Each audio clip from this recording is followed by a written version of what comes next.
बिस्मिल्लाहिर्रहमानिर्रहीम। अस्सलाम वालेकुम वरहमतुल्लाहि वबरकातुहू। उम्मीद करती हूँ आप सब खैरियत से होंगे और ईमान की बेहतरीन हालत में होंगे। आप देख रहे हैं मेरा YouTube channel science teaching zone और आज के इस वीडियो लेक्चर में हम डिस्कस करने वाले हैं फर्स्ट ईयर बायोलॉजी की न्यू बुक के according chapter number 6 bio energetics के एक्सरसाइज के MCQs। यहाँ पर हमारे पास सबसे पहला जो MCQs आता है, what main process occur during the dark reaction of photosynthesis. Photosynthesis में हमने देखा था कि लाइट रिएक्शन भी होता है, डार्क रिएक्शन भी होता है। यहाँ पर क्वेश्चन पूछा जा रहा है कि फोटोसिंथेसिस के डार्क रिएक्शन के अंदर कौन सा मेन प्रोसेस होता है। रिलीज़ होती है ऑक्सीजन, एनर्जी एब्जॉर्ब होती है क्लोरोफिल के ज़रिए, या कार्बन डाइऑक्साइड के अंदर हाइड्रोजन को ऐड किया जाता है, या ATP बनती है। तो डार्क रिएक्शन के अंदर जो सबसे मेन प्रोसेस होता है वो होता है adding of hydrogen to carbon dioxide. इसको कार्बन डाइऑक्साइड के अंदर हाइड्रोजन को ऐड करके क्या किया जाता है जी ग्लूकोज तैयार की जाती है। तो ये इसका क्या है, सबसे मेन प्रोसेस है। उसके बाद हमारे पास सेकंड MCQs आता है कि what is true about glycolysis. के दिए हुए जो ऑप्शंस हैं उनमें कौन सी स्टेटमेंट है जो ग्लाइकोलाइसिस के हवाले से दुरुस्त लिखी हुई है। इसमें हमारे पास सबसे पहला जो ऑप्शन है वो है कि इट प्रोड्यूस नो ATP, कि ग्लाइकोलाइसिस जी ATP प्रोड्यूस ही नहीं करते। दूसरी बात ये कर रहे हैं कि it take place only in aerobic respiration, कि ये सिर्फ जो है एरोबिक रिस्पायरेशन में ही होती है। तीसरी बात ये लिखी हुई है कि it take place in the mitochondrion, कह रहे हैं कि जी ग्लाइकोलाइसिस माइटोकॉन्ड्रियन में होती है।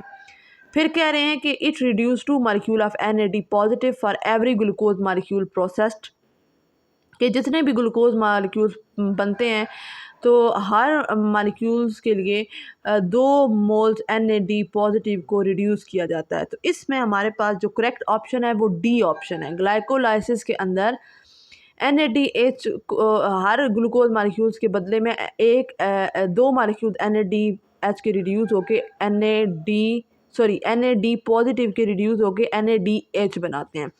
ये हमारे पास सेकंड MCQs क्या है, करेक्ट है। सेकंड का D ऑप्शन करेक्ट है। उसके बाद आ जाता है Which of the following are produced by the reactions that occurs in the thylakoids and consumed by the reaction that occurs in the stroma। के दिए हुए ऑप्शंस में से ऐसा कौन सा है जो थैलाकॉइड में होने वाले रिएक्शन के दौरान बनता है और स्ट्रोमा में जो रिएक्शन होता है उस वक्त ये खर्च होता है। कार्बन डाइऑक्साइड और वाटर, ग्लूकोज और ऑक्सीजन, NADP पॉजिटिव और ADP, या ADP और ATP और NADPH। तो वो कौन सी चीज़ें हैं जी, वो हमारे पास हैं ATP और NADPH। ये थैलाकॉइड में बनती हैं और स्ट्रोमा के अंदर रिएक्शन के दौरान ये यूटिलाइज हो जाती हैं। ये हमारे पास जी D ऑप्शन करेक्ट है। उसके बाद है when deprive of oxygen yeast cell obtain energy by fermentation producing carbon dioxide ATP and what.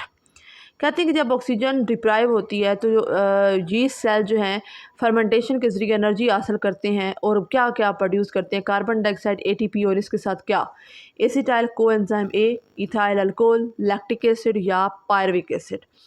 तो इसमें हमारे पास जो करेक्ट ऑप्शन है वो है इथाइल अल्कोहल, कि ये कार्बन डाइऑक्साइड ATP के साथ क्या प्रोड्यूस करते हैं, इथाइल अल्कोहल। उसके बाद नेक्स्ट हमारे पास MCQs है conversion of glucose 6 phosphate into fructose 6 phosphate is, के जो ग्लूकोज 6 फॉस्फेट फ्रुक्टोज 6 फॉस्फेट में कन्वर्ट होता है, इस रिएक्शन को, इस अमल को क्या कहा जाता है।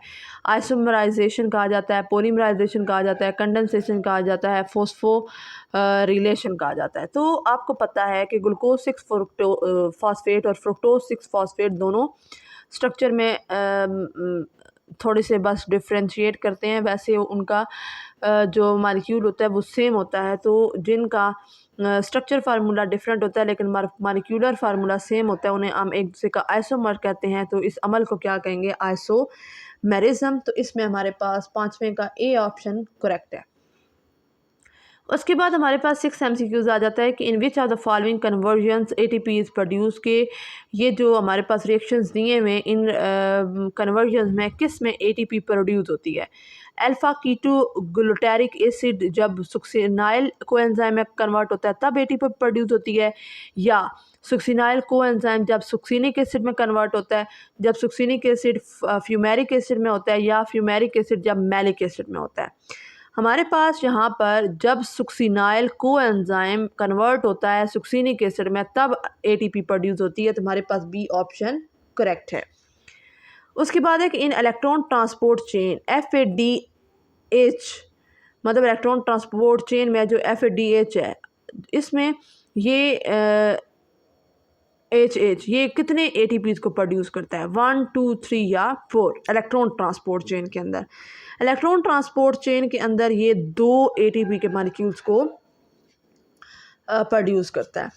इसके बाद 8th MCQs है कि which of these is carbon dioxide accepted during photosynthesis के फोटोसिंथेसिस के अंदर कार्बन डाइऑक्साइड को कौन एक्सेप्ट करता है। मैलिक एसिड करता है, राइबोलोस्ट बायफॉस्फेट करता है, ऑक्सैलो एसिटिक एसिड करता है, या फॉस्फोग्लिसरिक एसिड करता है।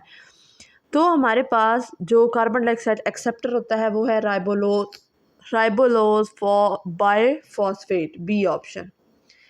देन 9th MCQs है which of the following takes the electron lost by the photo system 1 on absorption of light energy कि जब फोटो सिस्टम 1 लाइट एनर्जी को एब्जॉर्ब करती है तो उसमें से जो इलेक्ट्रॉन रिलीज होता है वो कौन एक्सेप्ट करता है।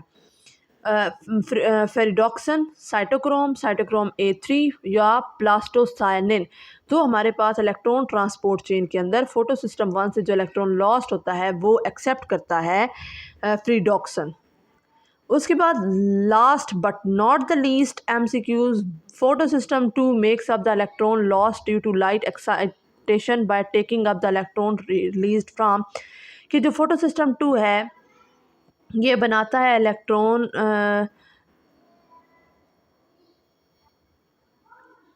बनाता है जब जो इलेक्ट्रॉन लॉस्ट हुआ वो होता है लाइट एक्साइटेशन की वजह से। किस इलेक्ट्रॉन को लेकर, फ्रीडॉक्सन से, NADPH पॉजिटिव, प्लास्टोसाइनिन से इलेक्ट्रॉन लेता है, या फोटोलाइसिस ऑफ वाटर। तो जब वाटर का मॉलिक्यूल तोड़ता है तो उसमें से हाइड्रोजन से ये इलेक्ट्रॉन लेकर वहाँ पर उसको फिल करता है। तो ये हमारे पास लास्ट MCQs का डी ऑप्शन करेक्ट है।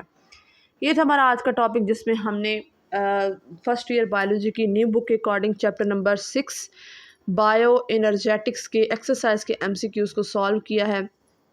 उम्मीद करती हूँ आपको इन तमाम की समझ आ गई होगी। मज़ीद अगर आपका इस बारे में किसी किस्म का कोई भी क्वेश्चन हो तो आप विदाउट एनी हेजिटेशन मुझसे क्वेश्चन कर सकते हैं। इंशाल्लाह उसका जवाब मैं ज़रूर दूंगी। मिलते हैं इंशाल्लाह ताला नेक्स्ट लेक्चर में। तब तक के लिए रखिएगा अपना बहुत सारा ख्याल, मुझे रखिएगा अपनी दुआओं में याद। मुझे दें इजाज़त। अल्लाह हाफ़िज़।